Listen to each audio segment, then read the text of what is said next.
Praise the Lord. கர்த்தருடைய நாமத்துக்கு மகிமையும் கிருபையும் தயவும் மாட்சிமையும் வல்லமையும் இப்போதும் எப்போதும் ஆம் என்றும் ஆமென் என்றும் உண்டாவதாக.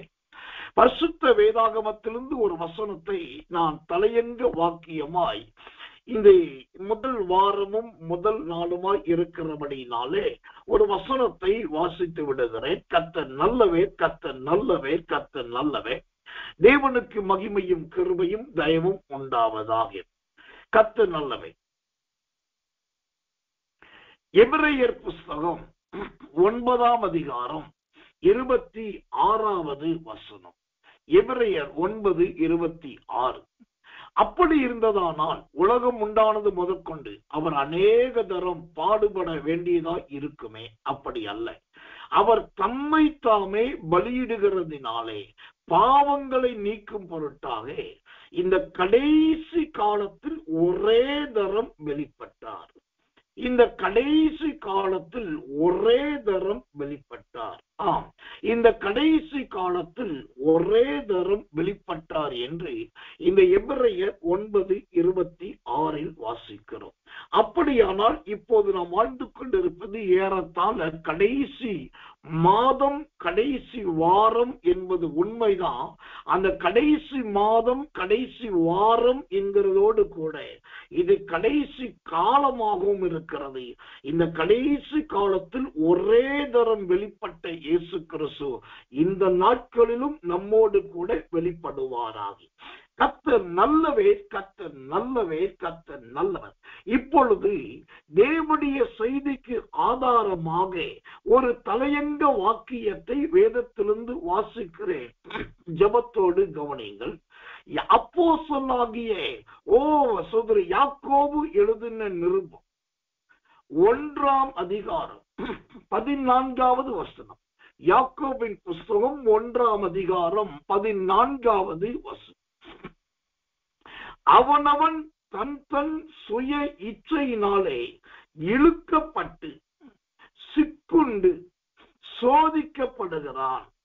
அவனவன் தன் தன் சுய இச்சையினாலே இழுக்கப்பட்டு சிக்குண்டு சோதிக்கப்படுகிறான். ஆம், இந்த இடத்துல அப்போஸ்தலனாகிய யாக்கோபு எழுதின இந்த நிருபத்துல இந்த 14வது வசனத்துல கர்த்தர் நல்லவர் 3 காரியத்தை பார்க்கிறோம். நம்பர் 1 இழுக்கப்பட்டு போகுதல். நம்பர் 2 சிக்குண்டு போகுதல். நம்பர் 2 சோதிக்கப்பட்டு போகுதல். இழுக்கப்படுதல், சிக்குண்டு போகுதல், சோதிக்கப்படுதல். எனக்கன்பான தேவ பிள்ளைகளே, இப்போ இந்த சூத்திரம் இழுக்கப்பட்டு என்பது எதை குறிக்கிறது? இந்த கடைசி காலத்துல நம்முடைய ஜீவியத்துல பல காரியத்தில் நாம் இழுக்கப்படுகிறவர்களாய் இருக்கு. எதிலே இழுக்கப்படுகிறோம், எப்படி இழுக்கப்படுகிறோம் என்று சொல்லி நாம் சற்று வேதத்தை ஆராய்ந்தால் அது கொலை நடுங்கத்தக்கதான ஒரு செய்திகளாக சத்தியமாக இருக்கிறதை பார்க்கலாம்.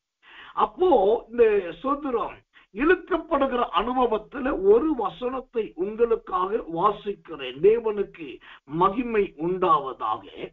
நியாயாதிபதிகளின் புஸ்தகம் 3ஆம் அதிகாரம் 22வது வசனம். நியாயாதிபதிகள் 3:22.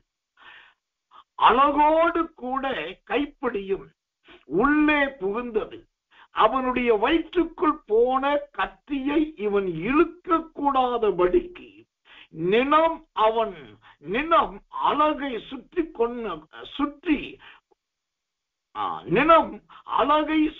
கொண்டதை அடுத்து அது பின்புறத்திலே புறப்பட்டது.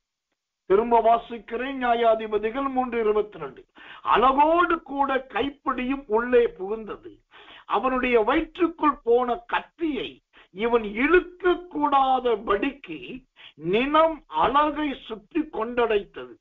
அது பின்புறத்திலே புறப்பட்டு. கர்த்தருடைய நாமத்துக்கு மகிமை உண்டாவதா. இந்த கடைசி காலத்திலே இழுக்கப்படுகிற பல காரியத்தை குறித்து வேதம் சொல்லுகிறது. அதிலே இங்க ஒரு மனுஷன் இன்னொரு மனுஷனை வயிற்றிலே குத்தி கொலை செய்கிறான். வயிற்றிலே குத்தி கொலை செய்து விட்டு இவன் அவனை கொலை செய்வதற்கு பயன்படுத்தின அந்த கத்தியை இவன் யாருடைய வயிற்றிலே குத்தினானோ அவனுடைய வயிற்றிலிருந்து எடுக்க பார்க்கிறான். ஆனால் அந்த கத்தி வயிற்றுக்கு உள்ளே போய் அவனுடைய நினம் என்கிற கொழுப்பு அந்த கொழுப்பிலே சுற்றி கொண்டபடினால் இவன் எவ்வளவு இழுத்து பார்த்தும் அந்த கத்தி வெளியே வர முடியவில்லை. கர்த்தருடைய நாமத்துக்கு மகிமை உண்டாவதாக. அப்படியானால் இந்த யாக்கோபு 1:14 படி கடைசி காலத்திலே இழுக்கப்படுகிற நம்முடைய அனுபவம் எப்படிப்பட்டதா இருக்கிறது? இந்த கத்திக்கு ஒப்பாக இருக்கிறது. கத்திக்கு ஒப்பாக. இந்த கத்தி என்பது எதை காண்பிக்கிறதா இருக்கிறது? ஆதியாகமத்தின் புஸ்தகம் 22ஆம் அதிகாரம் 6வது வசனத்தை வாசித்தால், அந்த ஆபிரகாம் தன் குமாரனாகி ஈசாக்கை பலிபீடத்தில் வைத்துவிட்டு அவனை பலி செலுத்துவதற்காக அந்த கத்தியை ஓங்கினான் என்றும், அந்த சோத்திரம் அந்த ஓங்கி அவனை வெட்ட பார்த்தான் என்றும் நாம் பார்க்கிறோம். முதலாவது கத்தியையும் எடுத்துக்கொண்டான் என்று பார்க்கிறோம். இரண்டாவது சோத்திரம் அந்த கத்தியை அவனுக்கு நேராக வெட்டும்படிக்கு என்று பார்க்கிறோம். இப்ப இழுப்புண்டு போகிற அனுபவம் எதை காண்பிக்கிறது? கத்தியின் அனுபவத்தை காண்பிக்கிறது. கத்தியின் அனுபவம் எதை காண்பிக்கிறது? ஆதியாகமத்தின் புஸ்தகம் 22ஆம் அதிகாரம் 10ஆம் வசனத்தின்படி வெட்டுகிற அனுபவத்தை காண்பிக்கிறது. எனக்கன்பான தெய்வ பிள்ளைகளே, இன்றைக்கு நிறைய பேருடைய வாயின் வார்த்தை நாவு ஒரு கத்தியாய் இருக்கிறது. நிறைய பேருடைய நினைவுகள் எண்ணங்கள் ஒரு கத்தியாய் இருக்கிறது. நிறைய பேருடைய யோசனை ஒரு கத்தியாய் இருக்கிறது. இதுல என்ன வேதனைன்னா, அந்த நியாயாதிபதிகள் 3:22 அவன் இன்னொருத்தோட வயிற்றுல குத்திட்டு இழுக்கும் போது அந்த கத்தி மாட்டிக்கிட்டு வராததை போல சில பல எண்ணங்களிலிருந்து வெளியே வர முடியாதிருக்கிறார். சிலர் குற்றச்சாட்டுதலிலிருந்து வெளியே வர முடியாதிருக்கிறார்கள். இதனால என்ன ஆகிறது? ஆபிரகாமின் காலத்திலே வெட்டும்படிக்கு ஆபிரகாமே கத்தியை நீட்டினதை போல நல்ல ஊழியக்காரர்களும் நல்ல விசுவாச பிள்ளைகளும் கூட நல்ல உறவுகளை வெட்டக்கூடிய நிலைமைக்குள் வந்திருக்கிறார்கள். இந்த கடைசி காலத்திலே நம்முடைய வாழ்க்கையிலே இப்படிப்பட்ட இழுக்கப்படுகிற அனுபவத்திலிருந்து நாம் முதலாவது வெளியே வர வேண்டும். எனக்கன்பான தேவ பிள்ளைகளே, கத்தி என்பது கத்து நல்லவே, அது நல்ல ஒரு பொருள் அங்க பாவத்துக்குரியது கிடையாது. அது நம்ம அந்த கத்தியை கொண்டு எதை வெட்டுகிறோமோ அது வெட்டும். மாம்சத்தை வெட்டணும்னாலும் மாம்சத்தை வெட்டும், மரத்தை வெட்டினாலும் மரத்தை வெட்டும், ஆளை வெட்ட சொன்னாலும் ஆளை வெட்டும். கத்திக்கு சுபாவம் வெட்டக்கூடியது, மனுஷனுக்கு சுபாவம் அதிலிருந்து விலகக்கூடியது. அப்ப நம்முடைய வாழ்க்கையில கர்த்தர் நல்லவே, இந்த கத்தி போன்ற சொருகி கொள்ளுகிற பிடித்து மற்றவர்கள் இழுக்கத்தக்க கூடிய அளவுக்கு நம்முடைய வாழ்க்கை இருக்கக்கூடாது. அந்த மனுஷன் வயிற்றிலே குத்திட்டு இந்த கத்தி இழுத்து பார்க்கிற முடியல, அப்ப திரும்ப இழுத்து பார்க்கிற முடியல. இது எதை காண்பிக்கிறது? இயேசு கிறிஸ்துவின் நாட்களிலே சீசர்கள் வலையை விரிச்சிட்டு மீன் பிடிச்ச போது ஏராளமான மீன்கள் வந்து கிடைத்தது. அப்ப வலையை இழுத்து பார்க்கிறாங்க, முடியல. உடனே மற்றவர்களை கூப்பிட்டு சேர்த்து இழுத்தார்கள். ஆனால் நம்முடைய ஜீவியம் இப்படி இருக்கக்கூடாது. மற்றவர்களும் சேர்ந்து நம்ம இழுத்தி வெளியவா வெளியவா வெளியவா, கரைக்கு வா, உள்ளே இருக்காதே, அதை பண்ணாதே என்று சொல்லக்கூடிய அளவுக்கு நம்முடைய ஜீவியம் இருக்கக்கூடாது தெய்வ பிள்ளைகளே. அப்படியானால் என்ன செய்யப்பட வேண்டும்? இந்த இழுக்கப்படுகிற அனுபவத்தில் இருந்து நாம் முழுவதுமாய் விடுபட வேண்டும். அது ரொம்ப முக்கியம், ரொம்ப அவசியம், ரொம்ப தேவையா இருக்கிறது. கர்த்தருடைய நாமத்துக்கு மகிமை உண்டாவதாக. இந்த இழுக்கப்படுகிற காரியத்தை குறித்து 2 வசனத்தை மாத்திரம் உங்களுக்கு காண்பிக்கிறேன். எரேமியாவின் புஸ்தகம் 15ஆம் அதிகாரம் 3வது வசனம். எரேமியா 15:3. கொன்று போட பட்டயமும் பிடித்து இழுக்க நாய்களும் பட்சித்து அழிக்க ஆகாயத்து பறவைகளும் பூமியின் மிருகங்களும் ஆகிய 4 விதமான வாதைகளை நான் அவர்கள் மேல் வர கட்டளையிடுவேன் என்று கர்த்தர் சொல்லுகிறார். அல்லேலூயா. பிடித்து இழுக்க நாய்களும். கர்த்தர் நல்லவை. இங்க கவனிக்கணும், இந்த இழுக்கிற அனுபவம் எதற்கு ஒப்பாய் இருக்கிறது? நாய்களுக்கு ஒப்பாய் ஆண்டவர் சொல்லுகிறார். அப்ப நாய்கள் என்பது எதை குறிக்கிறது? இந்த எரேமியா 15:3 படி அது தேவனால் அனுப்பப்படுகிற 4 விதமான வாதைகளை காண்பிக்கிறது. இந்த கடைசி காலத்திலே, கடைசி நாட்களிலே, இந்த வருட இறுதியில் வந்திருக்கிறோம். நம்முடைய குடும்பத்துல வாதை இருக்குதா? நம்ம குடும்பத்துல தொடர்ந்து நோய் இருக்கிறதா? நம்ம குடும்பத்துல தொடர்ந்து சோதனை இருக்குதா என்று பாருங்க. அப்படி இருக்கிறது என்று சொன்னால் பிசாசானவன் பண்ணிவிட்டான், சாத்தான் செய்துவிட்டான் என்று சொல்லாதபடிக்கு நம்ம குடும்பத்திலே இழுக்கப்படுகிற அனுபவங்கள் எது இருக்குது என்று யோசித்து பார்த்தால் தேவன் அதை வெளிப்படுத்துவா. அதை அறிக்கை செய்ய வேண்டும், அதை ஒப்பு கொடுக்க வேண்டும், தேவ சமூகத்தில் விட்டுவிட வேண்டும். அப்பொழுது அந்த இழுக்கப்படுகிற அனுபவத்திலிருந்தும் அதனால் உண்டாகிற வாதையிலிருந்தும் நீங்களும் நாமும் காக்கப்படலாம், காப்பாற்றப்படலாம். கர்த்தர் நல்லவே, கர்த்தர் நல்லவே. இப்போ இந்த இழுக்கப்படுதலை குறித்து 2 வசனத்தை சொல்றேன். ஒன்று, அந்த இழுக்கப்படுதல் நாய்களையும் வாதைகளையும் குறிக்கிறது. ஆனா அதே சமயத்திலே இந்த இழுக்கிற வேலையை ஆண்டவரும் செய்கிறார். அவர் என்ன செய்கிறார்? ஓசியாவின் புஸ்தகம் 11ஆம் அதிகாரம் 4வது வசனம். ஓசியா 11:4. மனுஷரை கட்டி இழுக்கிற அன்பின் கயறுகளால் நான் அவர்களை இழுத்தேன். அல்லேலூயா. கர்த்தர் நல்லவே, கர்த்தர் நல்லவே, கர்த்தர் நல்லவே. மனுஷரை கட்டி இழுக்கிற அன்பின் கயிறுகளால். எனக்கன்பான தேவ பிள்ளைகளே, நீங்கள் மனிதர்களால் இழுக்கப்பட்டிருக்கலாம், பெண்களால் இழுக்கப்பட்டிருக்கலாம், இச்சையினால் இழுக்கப்பட்டிருக்கலாம், அல்லது உலகத்தின் பொருளாதாரத்தில் இழுக்கப்பட்டிருக்கலாம், அல்லது வாதைகளினால் இழுக்கப்பட்டிருக்கலாம். எந்த காரியத்தில இழுப்புண்டு நீங்கள் அலைந்து தெரிந்திருந்தாலும் சரி, இந்த காலை வேளையிலே உங்களுக்கு ஒரு இரக்கம் கிடைக்கிறது, உங்களுக்கு ஒரு சகாயம் கிடைக்கிறது, தேவனிடத்தில் உங்களுக்கு ஒரு அனுக்கிரகம் கிடைக்கிறது. என்னன்னா, ஓசியா 11ஆம் அதிகாரம் 4ஆம் வசனம் சொல்கிறதை போல அவர் மனுஷரை கட்டி இழுக்கிற அன்பின் கயிறுகளால் உங்களை இழுக்கிறார். மகனே, இந்த பக்கத்தில் வந்துவிடு என்று சொல்லுகிறார். மகளே, இந்த பக்கத்தில் வந்துவிடு என்று சொல்லுகிறார். எந்த பக்கத்திலே? சுய இச்சையினாலும் வம்பினாலும் ஏதோ காரியத்தில் இழுக்கப்பட்டு கொண்டிருக்கிறீர்களே, அதை விட்டு விட்டு கிறிஸ்துவின் பக்கமாய் வந்துவிடு,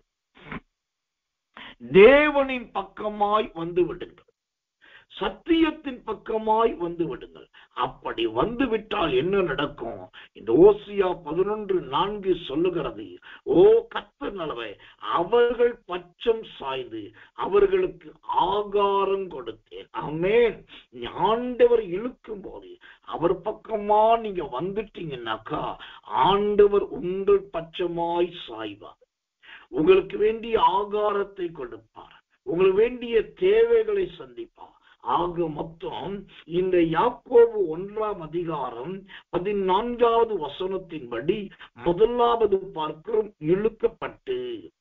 இந்த இழுக்கப்படுதலுக்கு பலரும் எல்லாம் சொல்லுவாங்க, யோசேப்பு சுத்திரம் ஒரு ஸ்திரீயினால் இழுக்கப்பட்டான் என்று. எல்லாவற்றுக்கும் எல்லா காலத்திலும் அதே சத்தியத்தை நாம் சொல்ல வேண்டும் என்பது அவசியம் அல்ல. ஆனால் தேவனாகிய கர்த்தருடைய வசனம் சொல்லுகிறபடி நாம் சுய காரியத்திலே எத்தனையோ வாதிகளுக்குரிய காரியத்தில் இழுக்கப்பட்டிருக்கும். அந்த இழுவையிலிருந்து வெளியே வரணும் அப்படின்னா தேவன் மனுஷனை கட்டி இழுக்கிற அன்பின் கயிற்றுக்கு உடன்பட்டோம் என்று சொன்னால் அவர் நம் பட்சத்தில் சாய்வார். அவர் நம் பட்சத்தில் சாய்ந்து நமக்கு ஆகாரத்தை கொடுப்பார். அப்ப இழுக்கப்படுகிற அனுபவத்தில் வெளியே வருவோம். நம்மை குத்தி கொண்டிருக்கிற கத்தி, சிக்கி கொண்டிருக்கிற கத்தி, அது தானாகவே வெளியே போயிடும். அது தானாகவே நின்று போயிடும். கத்தியை போன்ற வெட்டுகிற அனுபவம் நமக்கு வேண்டாம். ஊசியை போன்ற தைக்கிற அனுபவம் நமக்கு இருக்கட்டும். இந்த இடத்துல 2 ஆயுதத்தை உங்களுக்கு காண்பிக்கிறேன். நம்பர் 1 கத்தி, நம்பர் 2 ஊசி. கத்தி பெரியது தான், ஆனா அதுக்கு ஓங்கினால் வெட்டதான் தெரியும். ஆனா ஊசி சின்னது தான், ஆனா தன்னிடத்தில் போகிற எல்லாரையும் ஒன்றாக இணைக்கக்கூடியது, 2ஆ இருக்கிறதை சேர்க்கக்கூடியது, கிழிந்தவைகளை சேர்க்கக்கூடியது, பிரிந்தவைகளை சேர்க்கக்கூடியது, ஓட்டைகளை அடைக்கக்கூடியது, துவாரத்தை அடைக்கக்கூடியது, அலங்கோலத்தை அலங்காரமாய் மாற்றக்கூடியது. இது எல்லாமே அழகான இந்த ஊசி செய்கிற நேர்த்தியான வேலை. கத்தியை குறித்தும் வேதம் தான் சொல்லுகிறது, ஊசியை குறித்தும் வேதம் தான் சொல்லுகிறது.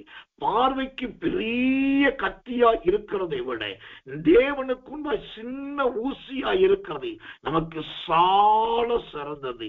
எனக்கன்பான தேவ பிள்ளைகளே, அப்போ இந்த காலை வேளையிலே யாக்கோபு 1:14 படியாக 3 காரியத்திலே முதலாவது கர்த்தர் பேசுகிற காரியம், நாம் இழுக்கப்படுகிற சுத்திரம் அந்த இழுவைகளுக்கு இடம் கொடுத்து வாதைகளுக்குரியதாய் நாம் போய்விடாதபடிக்கு மனுஷரை கட்டி இழுக்கக்கூடிய அந்த அன்பின் கயராகிய சத்தியத்துக்கு இடம் கொடுத்தால் நிச்சயமாய் நம்முடைய வாழ்க்கை அருமையான ஒரு வாழ்க்கையாய் மாறும். கர்த்தர் நல்லவர், கர்த்தர் நல்லவர், கர்த்தர் நல்லவர். 2ஆவதாக அந்த யாக்கோபின் புஸ்தகம் 1ஆம் அதிகாரம் 14வது வசனத்தை வாசிக்கும் போது அங்கு தேவனுடைய வசனம் சொல்லுகிறது, சிக்குண்டு என்று பார்க்கிறோம். சிக்குண்டு. எனக்கன்பான தேவ பிள்ளைகளே, இந்த சிக்குண்டு என்பது என்ன? சிக்குண்டு என்பது எதை குறிக்கிறது? ஏசாயாவின் புஸ்தகம் 8ஆம் அதிகாரம் 15வது வசனம். ஏசாயா 8:15. அவர்களில் அநேகர் இடறி விழுந்து நொறுங்கி சிக்குண்டு பிடிபடுவார்கள். ஆமென். அவர்களில் அநேகர் இடறி விழுந்து. எனக்கன்பான தேவ பிள்ளைகளே, இந்த கடைசி காலத்துல, கடைசி நாட்களில இங்கு அருமையான ஒரு தேவனுடைய எச்சரிப்பின் வார்த்தை சொல்லுகிறது, அவர்கள் அநேகர் இடறி விழுந்து. நீங்க கேட்கலாம், என்னையா காலையில இருட்டோட ஜெபம் சொல்லி கூப்பிட்டு உட்கார வச்சு இப்படிப்பட்ட வார்த்தையெல்லாம் சொல்றீங்கன்னாக்கா, எப்போதுமே வாழ்த்துக்குரியதும் சந்தோஷத்துக்குரிய மாத்திரமல்ல, இந்த நாட்களில் நாம் நம்மை காத்துக்கொள்ள வேண்டியவர்களாக இருக்கிறோம். அதற்கு இப்படிப்பட்ட சத்தியங்கள் ரொம்ப அவசியம். கடந்து போகட்டும். இங்கு 2ஆவது பார்க்கிறோம், சிக்குண்டு போகுதல். இந்த சிக்குண்டு போகுதல் என்றால் என்ன? ஏசாயா 8:15 படி இடறி விழுகிற அனுபவம் தான் சிக்குண்டு போகுதல், இடறி விழுகுதல். எனக்கன்பான தேவ பிள்ளைகளே, கர்த்தர் நல்லவர். சிலருடைய கண்ணின் பார்வையிலே இடறி விழுகிறார்கள். சிலர் தடுக்கணில் கால்பட்டு இடறி விழுகிறார்கள். சிலர் தங்கள் பரிசுத்த ஜீவியத்தில் இடறி விழுகிறார்கள். சிலர் கிறிஸ்துவை இறக்கக்கூடிய அளவுக்கு இடறி விழுகிறார்கள். இப்படிப்பட்ட இடறி விழுகிற அனுபவங்கள் நம்முடைய ஜீவியத்தை விட்டு முழுவதுமாய் மாற வேண்டும், மறைய வேண்டும். தேவனாகிய கர்த்தரும் அதை விரும்புகிறவராய் இருக்கிறார், எதிர்பார்க்கிறவராய் இருக்கிறார். கர்த்தர் நல்லவர், கர்த்தர் நல்லவர், கர்த்தர் நல்லவர். எனக்கன்பான தெய்வ பிள்ளைகளே, அப்ப இந்த இடறி விழுந்த அனுபவம் எதை குறிக்கிறது, யாரை குறிக்கிறது? வேதத்திலிருந்து ஒரு வசனத்தை உங்களுக்கு நான் கிருபையை முன்னிட்டு காண்பிக்கிறேன். ஜெபத்தோடு கவனிங்கள். கர்த்தர் நல்லவே, கர்த்தர் நல்லவே, கர்த்தர் நல்லவே. லேவியராகமத்தின் புஸ்தகம் 26ஆம் அதிகாரம் 37வது வசனம். லேவியராகமம் 26:37. துரத்துவார் இல்லாமல் பட்டயத்துக்கு முன் விழுவது போல ஒருவர் மேல் ஒருவர் இடறி விழுவார்கள். உங்கள் சத்துருக்களுக்கு முன் நிற்க உங்களுக்கு பலன் இராது. அல்லேலூயா. இங்கு அந்த யாக்கோபு 1:14 2வது பார்க்கிறோம். கடைசி காலத்துல அநேகர் சிக்குண்டு போவாங்க. இந்த சிக்குண்டு போவதில் எதை குறிக்கிறது? இடறி விழுதல். யார் இடறி விழுவார்கள் தெரியுமா?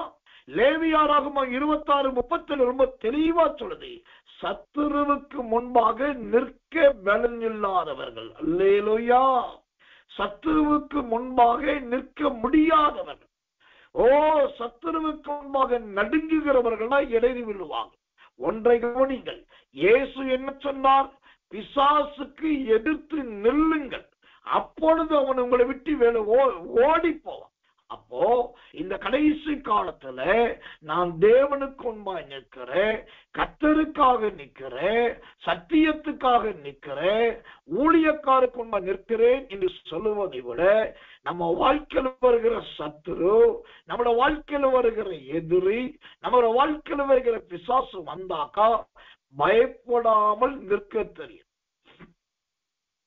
பயப்படாமல் எதிர்க்க தெரியும். அந்த பயப்படாமல் நிற்கிறதும் எதிர்க்கிறதுமான ஒரு வல்லமை உங்க ஜீவியத்தில் இருக்கும் என்று சொன்னால் நீங்கள் இடறி விழுவதற்கு வாய்ப்பே இல்லை. அல்லேலூயா. கர்த்தர் நல்லவே. எனக்கன்பான தெய்வ பிள்ளைகளே, தேவனுடைய ஊழியக்காரனாகி நான் சாட்சியாய் சொல்லுவேன். என் வாழ்க்கையில பிசாசு மாத்திரமல்ல, பேய் மாத்திரமல்ல, எத்தனையோ மனிதர்கள் சத்துருக்களாகி வந்தார்கள், எத்தனையோ குடும்பங்கள் வந்தது, எத்தனையோ சக்திகள் எழும்பினது.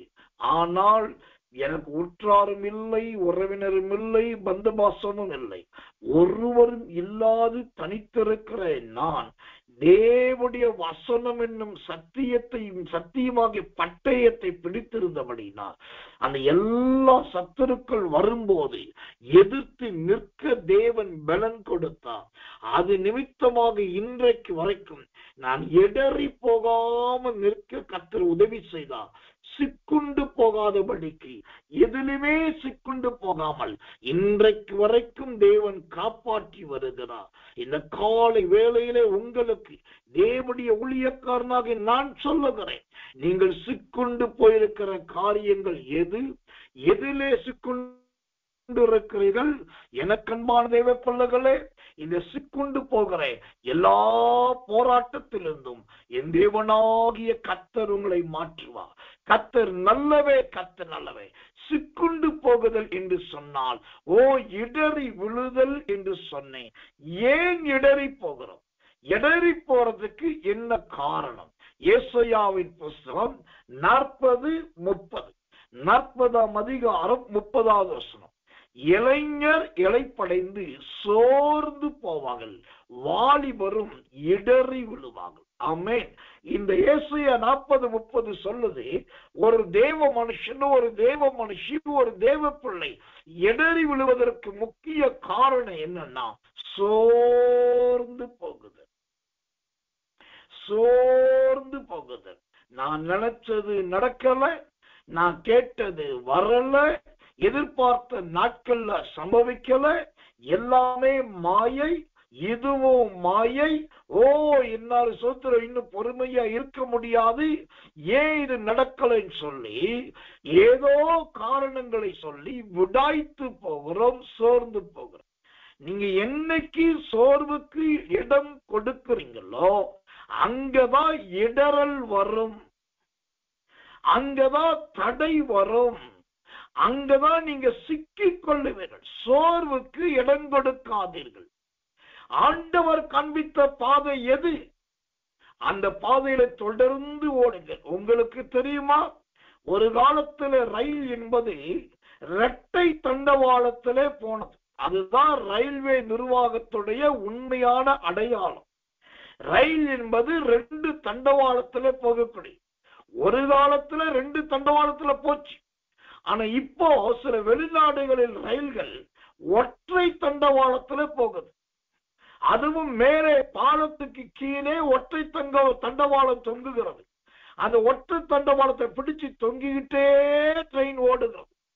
ஏன் இதை சொல்றேன்? ஒரு காலத்துல இரட்டை தண்டவாளத்தில் போன ரயில் இப்போ ஒற்றை தண்டவாளத்துல தொங்கிக்கிட்டே போக முடியுது. அப்படின்னாக்கா நம்முடைய வாழ்க்கையில இடறி போவதற்கு எந்த நிலைமை வந்தாலும் அதிலிருந்து விடுதலை பெற வேண்டும். அதுக்கு காரணமா இருக்கிற சோர்விலிருந்து விடுதலை பெற வேண்டும்.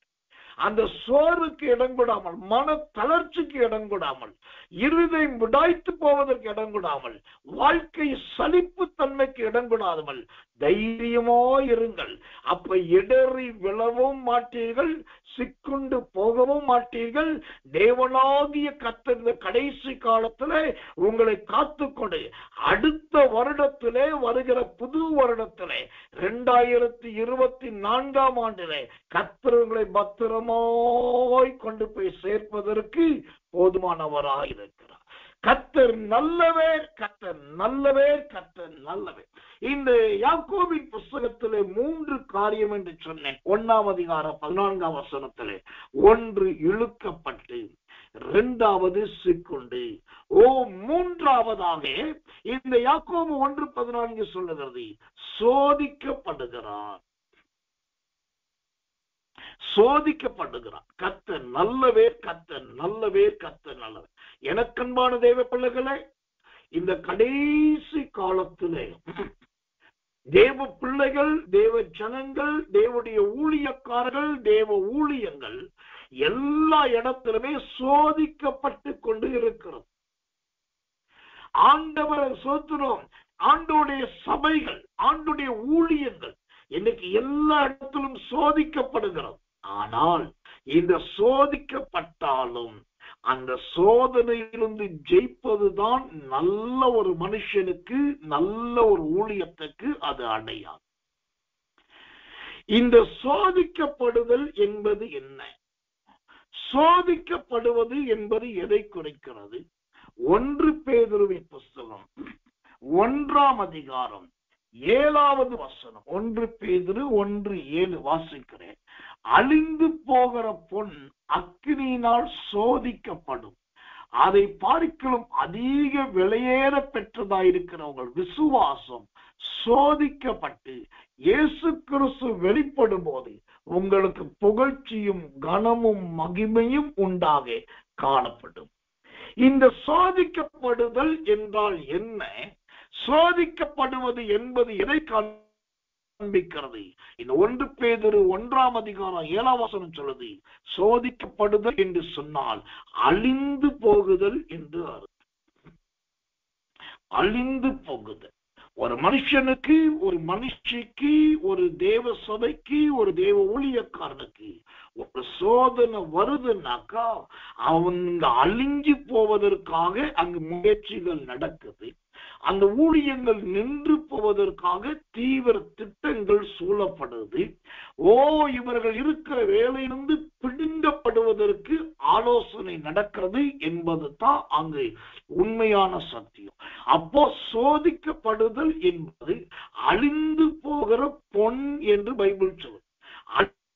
அழிந்து போகிற பொன் என்பது என்ன? பொன் என்றாலே விலையேற பெற்றது, விளைவு. அப்போ எந்த இடத்திலே நீங்க பிரகாசிக்கிறீங்களோ, எந்த இடத்துல சாட்சியா இருக்கிறீங்களோ, எந்த இடத்துல பொன்னை போல யாருக்கு விலையேற பெற்றவங்களா இருக்கீங்களோ, யாருக்கு ரொம்ப அவசியமான நபராய் நீங்கள் கருதப்படுறீங்களோ அந்த இடத்துல உங்களுக்கு ஒரு அழிவை உண்டாக்க வேண்டும், அந்த இடத்துல உங்களுக்கு ஒரு அசிங்கத்தை ஏற்படுத்த வேண்டும், அந்த இடத்துல உங்களுக்கு அவலட்சணத்தை உண்டாக்க வேண்டும் என்பது உங்களை சுற்றிலும் இருக்கிற சில மனிதர்களுடைய பயங்கர திட்டமிடுதல்.